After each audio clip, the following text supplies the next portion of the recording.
Faatiha, I'm going to throw the question to you. What are some things that you do for fun? Yeah, thank you. Being a child rights activist at 12 certainly comes with its challenges. আপনারা অনেকেই জানতে চান আমি জাতিসংঘে কথা বলার সুযোগ পাই কি করে। এই বিষয়ে আমি আগেও কন্টেন্ট তৈরি করেছি, কিন্তু আপনারা যারা সেই কন্টেন্ট দেখেননি তাদের মনে এই প্রশ্ন তাই এখনো রয়ে গিয়েছে। আর সেই প্রশ্নের উত্তর জানা না থাকায় অনেকে নানান রকম গুজবও রটিয়েছেন। এটা মনে করার কোনো কারণ নেই যে জাতিসংঘ নিজেরাই আমাকে বক্তব্য দেওয়ার জন্য ডেকে নেয়। ব্যাপারটা আসলে ঘটে কয়েকটা ধাপে। শুরুতেই আমার প্যারেন্টস বিভিন্ন রিলেটেড ওয়েবসাইট থেকে খুঁজে বের করে জাতিসংঘে কবে কোন বিষয়ের উপর আলোচনা হবে। তারপর ওই বিষয়ের উপর প্রথমে আমি একটা স্ক্রিপ্ট লিখি এবং এরপর বাবা মা আমার লেখা সেই এসে ফাইন টিউনিং করে দেয়। তারপর আমি ওই বিষয়ে আমার বক্তব্য রাখার আগ্রহের কথা জানিয়ে সেই ড্রাফট সহ আয়োজকদের ইমেল করি। লাস্টলি আয়োজকরা আমাকে ওই বিষয়ে বক্তব্য রাখতে ইনভাইটেশন পাঠানোর আগে ফাইনাল অ্যাপ্রুভাল দেওয়ার জন্য আমাকে ইন্টারভিউ করে অনলাইনে। এটাই আসল ধাপ। ইন্টারভিউতে আমাকে প্রমাণ করতে হয় যে আমি এই বিষয়ে কথা বলার যোগ্যতা রাখি। সেরকমই একটা ইন্টারভিউ পুরোটা তুলে ধরছি আজ। So I'm going to jump into the first question. I'm going to start with you, Faatiha. When did you make the first step to become the powerhouse you are today? Okay, thank you so much, Khalil, for that question. I guess it all started when I was around 7 years old. I remember that it was my birthday and my parents took me to the United Nations to observe the celebration of the International Girl Child Day. And learning about children's rights there at home, I realized that even though I was young, I had a voice and the right to express my own opinions. And the more I learned about the issues children face around the world, the more I felt a sense of responsibility to do something about it. I started small, talking to my friends and family about the importance of children's rights. I started my own organization named Thailand D that focused on climate, health, information, learning, and development. The turning point for me was when I attended the International Youth Day event at the United Nations and had the opportunity to speak in front of such a big audience at the age of 7. And the positive response that I received gave me the confidence to believe that my age didn't limit me from making a difference. And from that moment on, I became more involved in various activities advocating for children's rights. I started using social media to raise awareness, participated in youth-led initiatives, and collaborated with other international organizations. It's been a journey of growth, learning, and realizing the power young people have to bring about change. Yes, there have been challenges and moments of doubt, but the support from my family has been crucial. And now at 12 years old, I feel like a powerhouse because I know that I can make a difference no matter how small, and that every effort counts in the fight for the right and well-being of children worldwide. Thank you so much for that. You said two things that really resonated with me. One, you said that you started out small by talking to your friends and family, which I think is something that we can all learn. And then you said something else that relates to that, which is that your age did not limit your ability to make a difference. And I think those two key takeaways are important for anyone, no matter what age they are, to realize that they can make a difference too, just by starting small, starting with their local community and the people around them. I'm going to move on to Faatiha. Do you want to tell us what specific moment in your advocacy do you remember making the biggest impact? Okay, yeah, thank you so much. There is a moment that stands out to me where I felt particularly prepared as a child rights activist. And I remember it happened during a school assembly, and we had this opportunity to share something that we were passionate about. And I decided to talk about children's rights, and I had spent days researching and preparing my speech. And as I stood in front of my classmates and teachers, I could feel a mix of nerves and excitement. But as I began speaking, something clicked. The information that I had gathered flowed naturally, and I could see the interest and understanding in the faces of my peers. And the questions they asked afterwards showed me that I was making an impact and raising awareness about an important issue. And that moment made me realize that being prepared and knowledgeable about the cause I was advocating for gave me confidence. It reinforced the idea that by arming myself with information, I could effectively communicate the importance of children's rights. And from that day forward, I made a conscious effort to stay informed and continuously educate myself and be ready to speak up whenever the opportunity came.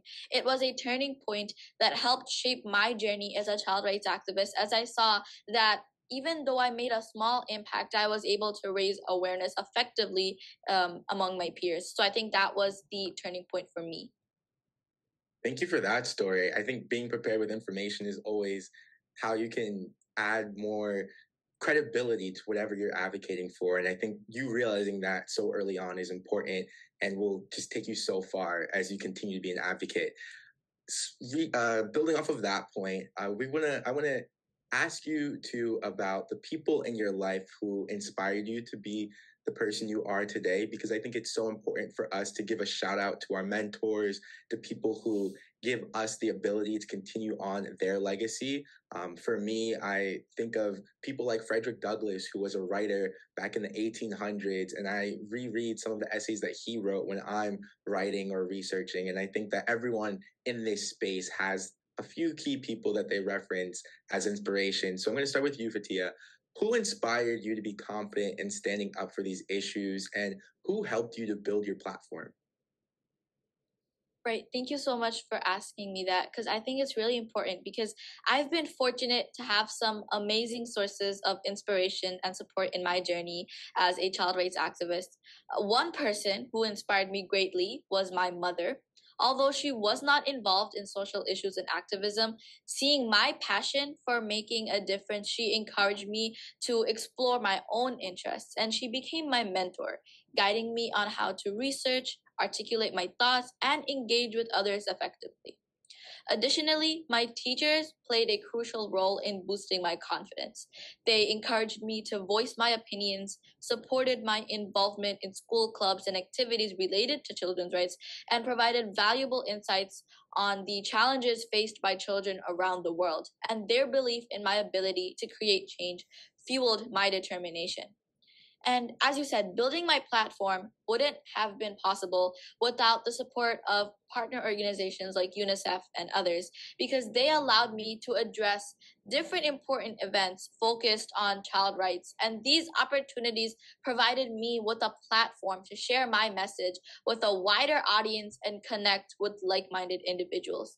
And social media also played a significant role in building my platform. With the help of my parents, I started sharing information and stories and updates about child rights on various platforms. And the positive response and interactions with people from different parts of the world motivated me to continue using my voice to advocate for change. So it's a combination of family, teachers, and partner organizations, and the power of social media that has helped me become a confident child rights activist with a growing platform. I love how you touched on every single sphere of influence. So you mentioned your family is really the core of it. And you even taught your mother, or at least inspired your mother to become an advocate, which is awesome. And then, of course, the institutions, the people around us, and people we don't even know by way of social media are some of our biggest supporters in this work. Faatiha, I'm going to throw the question to you. What are some things that you do for fun? Yeah, thank you. Being a child rights activist at 12 certainly comes with its challenges, and there are times when it's not easy, as you said. And to power through the tough periods and avoid burnout, I've found some strategies that work for me personally. Firstly, I make sure to take breaks when needed, because I find that it's important to step back, recharge, and focus on other aspects of my life, like schools, hobbies such as reading books and painting, and spending time with friends and family. And I believe that balance is key to sustaining my energy and passion for activism. Having a support system is also crucial, because talking to my parents and friends and fellow activists about the challenges that I face helps me gain perspective and encouragement, and sharing experiences and insights with others who understand the cause keeps me motivated and reminds me that I'm not alone in this journey. Setting realistic goals is another tool that I use to avoid burnout. It's easy to feel overwhelmed by the enormity of these issues, so I break down my objectives into smaller, achievable tasks. Celebrating small victories keeps me motivated and allows me to see the impact of my efforts. I also find inspiration in success stories of other young activists. So learning about their achievements and how they overcame obstacles encourages me to persevere through these tough times. And it reminds me that change is possible even if it takes time. Lastly, I try to maintain a positive mindset. Focusing on the positive impact I can make, no matter how small, helps me stay motivated. I acknowledge that change is a gradual process and that every effort contributes to the larger goal of promoting and protecting children's rights. In the end, staying active as a youth activist requires a combination of self-care, support from others, realistic goal setting, and inspiration from fellow activists, and a positive outlook altogether. These tools help me navigate the challenges and continue my advocacy with passion and resilience. I love the comprehensive strategy to be intentional about how you keep going, about how you continue the work, because I think it's so easy for people on the outside of our lives to see, especially our advocacy in terms of this moments of success. So obviously we're all here right now giving a nice panel on the work that we've done. There's moments where you win awards, as you were mentioning, or where you just make a huge impact and you can see that impact on the faces of the people around you. But at the same time, there are sort of valleys, if you could say that the peaks of our success are at the top of a mountain, and in between there are valleys. There are those valleys where it can be very hard. And those are the moments where often the eyes are not on us, where we have to meet a deadline, or we're nervous before a speech or a presentation, or we're about to send in something for a competition and we feel like it's not ready. All of those moments define us just as much as those success points. And I think that it's really important for everyone to be aware of that from the outside, but also for us in our own work, as you guys seem to have already done so well, to take note of that and to find ways of sustaining yourself. Because if you don't take into account that there's always going to be those low points as well as those high points, then it might be easy to feel burnout. So that's something that I think is just so important for everyone to take away. With that, I'm going to go into the next question. And this I'm going to start with you, Faatiha. Feel free to walk us through any story of how you acquired certain skills or how you learned to do things in your advocacy. But the specific question is, what skills do you think are the most important for young kids to feel able to raise their voices? And maybe how did you develop those skills yourself?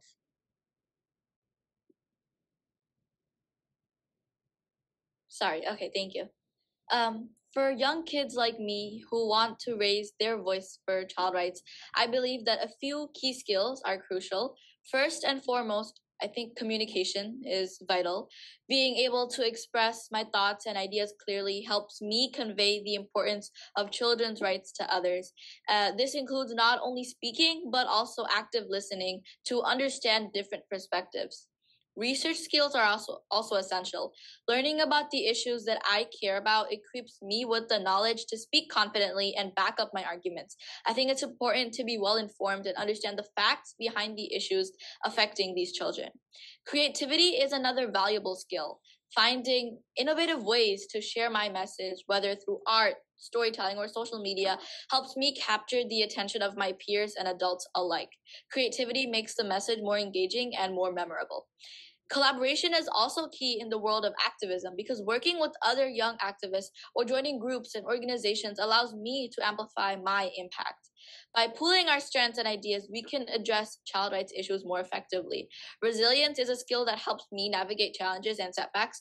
Not every initiative will go smoothly, but being able to bounce back and learn from my experiences keeps me motivated and focused on my goals.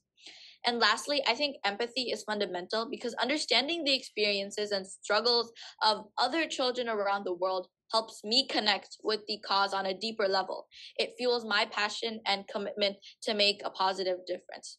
So in conclusion, in essence, communication, research, creativity, collaboration, and resilience and empathy are some of the key skills that empower young kids to raise their voices for child rights, and it works for me as well. These skills not only help us articulate our messages effectively, but also ensure that our advocacy efforts are impactful and sustainable on the long run. Thank you for that answer. And I'm a historian myself, so I really, really have to practice and develop my skills of communicating clearly and doing really robust research. And it's something that you can always get better at over time. So if I can ask you another question, Faatiha, I'm just curious to know, what are some ways that you've practiced or learned how to be a better researcher or communicator in the work that you do? Thank you. For communicator, I think that networking is very important, as Maria has also stated. For what I do is I try to talk with others about their experiences, because once you get to I feel like once you get to know someone better, you can communicate with them on a deeper level, and you can actually come up with an effective plan on how you want to engage with them, how you want to collaborate with them, and create a impactful change in the long run. So I think networking is very important. That's how I network with other people. And as far as research skills, what I do is before an important event, I always research, and not just before an important event, but also at home. I am always learning these new things, because at home my parents always play the news for me, so I always hear what's going on in the world in terms of political affairs, or what's going on in the world in general, and also in terms of climate change. And so these things that I pick up, that I hear every day, are just get into my brain, and that's what helps me for my background knowledge and also some research. That's what helped me to articulate my thoughts. That's really helpful. So it's not necessarily about grabbing a bunch of random books one day and just studying through them for 12 hours straight, but instead building in these routines and these behaviors of constantly consuming information, whether it be through listening to the news as you go about your day, or talking to the people around you, talking to new people and hearing their perspectives. It sounds like you make research very fun, and there's a lot for me to take away from how you do it. We're going to you, Faatiha. What advice do you have for adults in the room? Yeah, I just want to thank Maria before I start my answer for her wonderful answer. I think that her answer was something that deeply resonates with me, because something I always say is that it's our generation in the future who is going to face the consequences of climate change, who's going to face the consequences of all the pollution that we're doing right now. So I think it's up to all of us, not just the young people, not just the adults, but all of us, to fix our habits, to fix climate change, and make the situation better, so that these consequences don't fall so hardly on young people in the future, in their future, and for generations to come.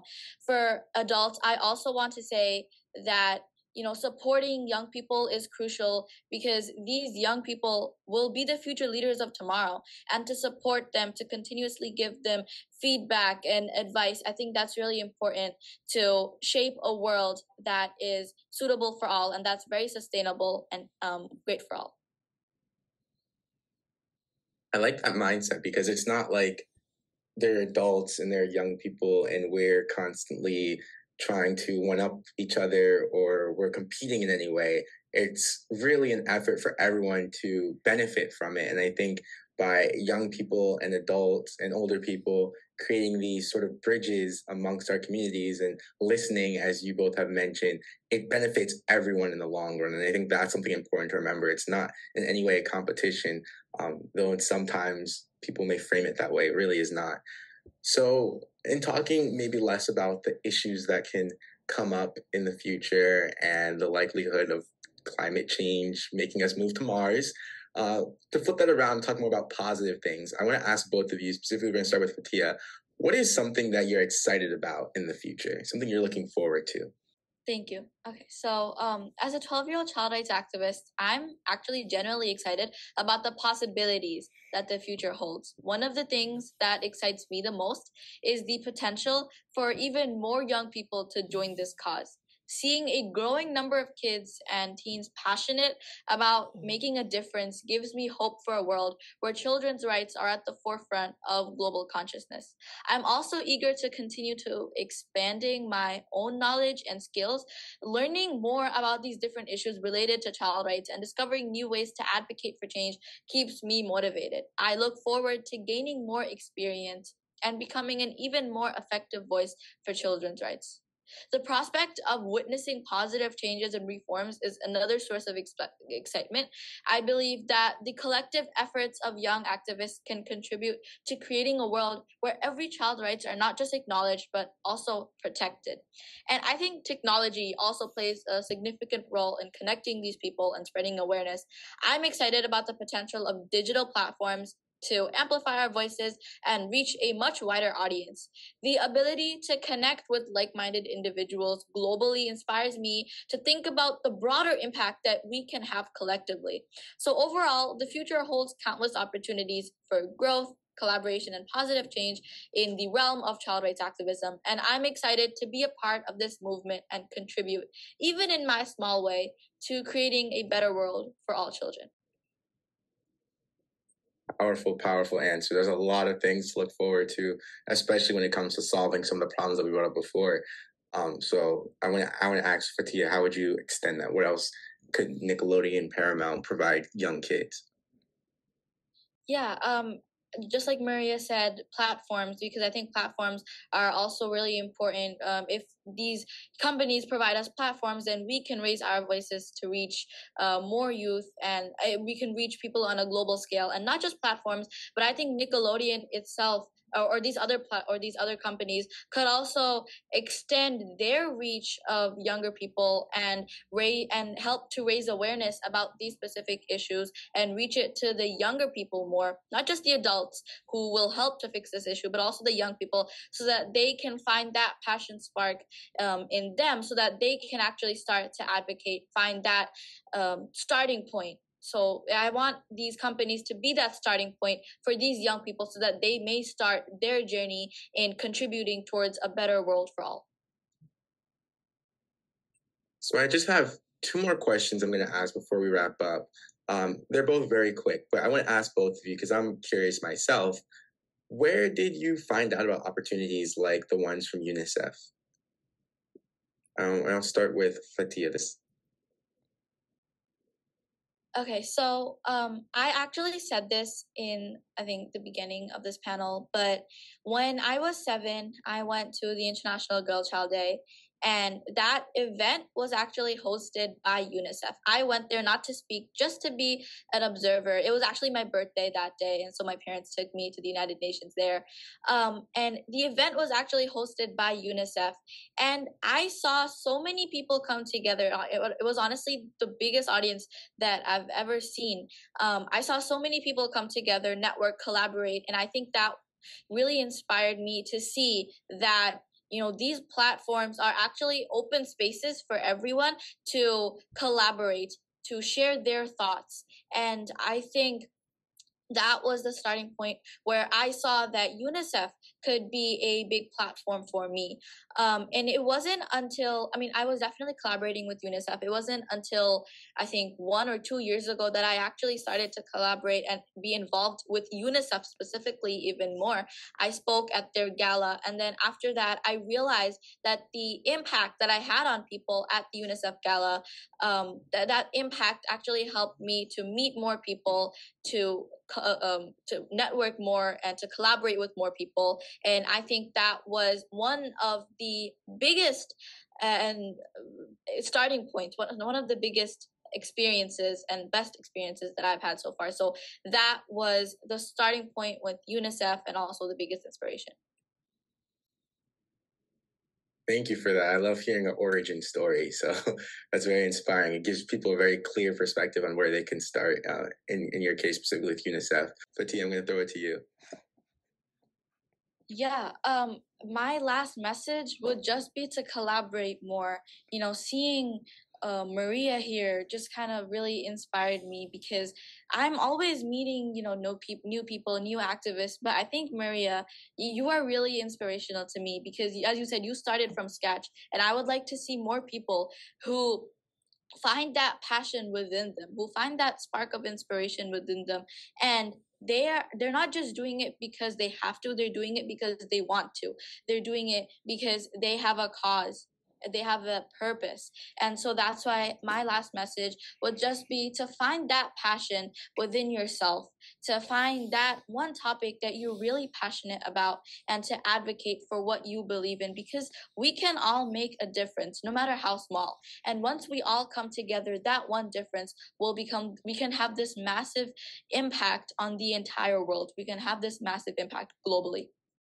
I have to snap to that as well. Let's all just snap to everything that was said during this entire program. I am really inspired by both of you. I want to echo that message and just really say that I can't wait to see what you guys continue to do throughout your careers, throughout your journey, throughout your advocacy. And the world will really be watching. So continue to keep us motivated, continue to keep us inspired, and continue to solve some of those issues that it really will take a young person to solve. So with that, we're going to wrap things up. Thanks so much.